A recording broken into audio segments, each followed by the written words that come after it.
Hey everybody, and welcome to another segment of AstrologyAnswers.com's weekly forecast. My name is Terence. The week begins on Monday, May the 20th, 2024. This is a big week with a full moon in Sagittarius, the sign of expansion and optimism, and there's some other powerful, favorable transits. So this is a pretty good week for most people. You always have to keep in mind that for your individual chart, there may be other planetary events that could modify these general trends. On May the 20th, on Monday, the sun that's been in steady, grounding Taurus moves into Gemini, the planet of communications. It's adaptable, it's flexible. We always like to say that Geminis can walk and talk and chew gum at the same time. This happens at about 6 a.m. Pacific Standard Time. Now, the moon is in Libra, that it's been there for the past couple of days. Libra is an air sign in harmony now with the sun going into Gemini, an air sign. And that moon in Libra is going to go void of course from early in the morning after midnight, just depending on where you are in the world, until 3:34 p.m. Pacific time, at which point the moon that represents the public tone and reactions goes into Scorpio for 2.5 days.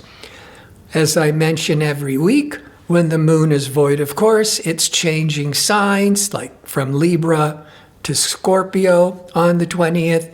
But after the moon stops making aspects to other planets, it goes void of course until it changes signs, and then it starts the cycle again. When the moon's void of course, important not to make major life decisions, because the energy of void is flat and unproductive.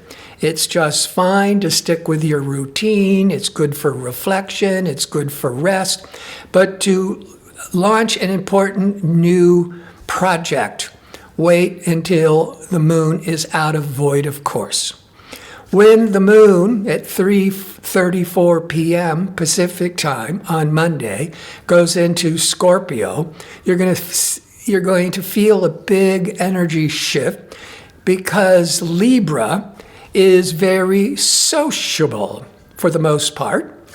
Scorpio is more private, introspective, all or nothing.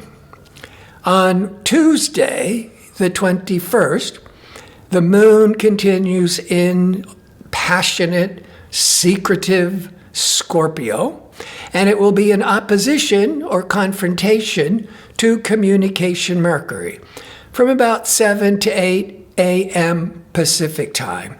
This would not be very favorable, but it only lasts an hour or so. But nonetheless, it's not a favorable time to be negotiating, to have some heartfelt conversation. The Mercury that the moon is in opposition or confrontation, Mercury is very rational, analytical energy. The moon in Scorpio is really intensely emotional. So there's a clash between the emotional and the rational. You wouldn't want to have important business meetings or discussing your partnership, your lover, your spouse. On the 22nd, the moon continues in passionate Scorpio, but now it's in opposition to rebellious or liberating Uranus, early afternoon Pacific time. That moon Uranus can be very favorable for breaking old, stuck habits. It can indicate that there's unexpected rush of emotional activity. It could also trigger in early afternoon some unexpected emotional upsets. But that's, again, just an hour or two. But for the whole day, the sun in Gemini is going to be trining or in harmony with transformational, powerful Pluto. The sun trine Pluto. This is a very powerful day for transformation. What that means on an everyday level, you're more aware of more insights into your life. So having a counseling session, having an astrology reading, having a profound discussion with somebody that you trust, because you can gain a lot of insight. On the 23rd, the moon has just shifted into Sagittarius, and the full moon will be in Sagittarius, peaking at 6:53 a.m. Pacific time. Full moon reveals many things that have been simmering, that's about ready to open up. It can be a time of testing relationships. This full moon, we have them every 4 weeks, can trigger a lot of emotional revelations and secrets. This one overall is going to be incredibly favorable for most people. So you want to look to where the moon will be about 2 degrees of Sagittarius, where that falls in your horoscope, because that's what will be really awakening and where your focus will be. The reason it's so positive is pleasure-seeking, cooperative, loving Venus will be aligned with the sun, which is opposite the moon. When the sun and the moon once a month are opposite, it's the full moon, and everything comes to light. And there's Venus, this pleasure-seeking, cooperative, romantic energy. And Venus will also be in harmony throughout the day. Neptune.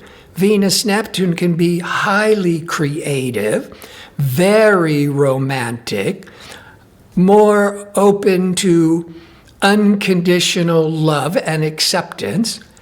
And Jupiter will, because Venus and Jupiter are close to aligning, the Jupiter will also, expansive, lucky, prosperous Jupiter, will also be in harmony with Neptune. Jupiter-Neptune can be very idealistic. It could be compelling this need to do something that matters in the world, something's more meaningful for you. With that Venus-Neptune and Venus through the full moon, it can be highly creative, very sociable, creative, and romantic. So that's why I'm saying this is a great full moon, especially as the couple of full moons have been a lot of rebelliousness and upset. On Friday, the moon continues in Sagittarius. At the end of the day, the moon will be in tension with worrisome Saturn, but in harmony with assertive, aggressive Mars.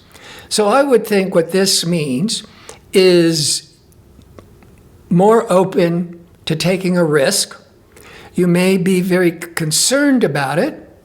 The positive of taking a risk with the Saturn, it's a cautious risk-taking. It's not some reckless pie in the sky just running for it. It's doing a lot of analyzing and understanding all the pitfalls and then going for it.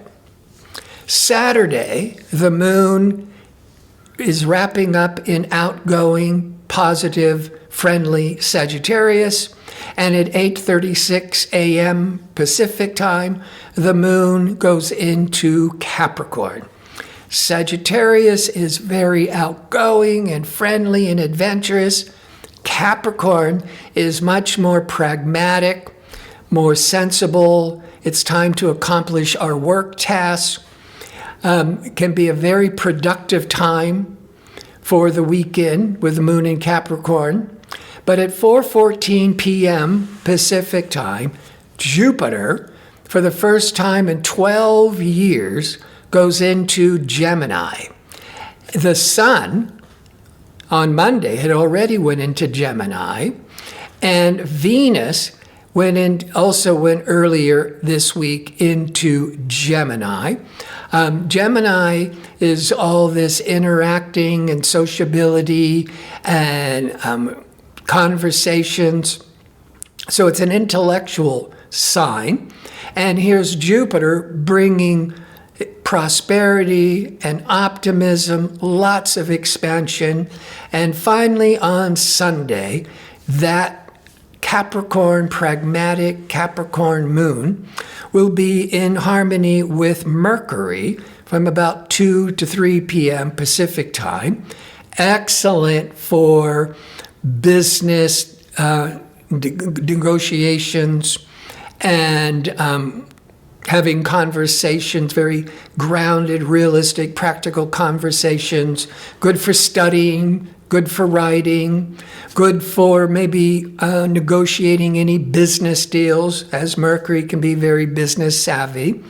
And from around 5:36, maybe up to 7, but 5:30 to 6:30 p.m. Pacific time, now the moon will be in harmony with realistic, practical Capricorn.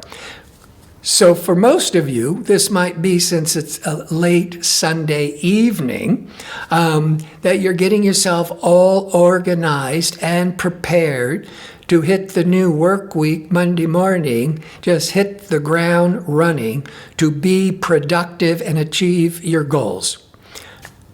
I want to thank you for tuning in. I hope to see you next week with my next segment. Until then, be safe and well.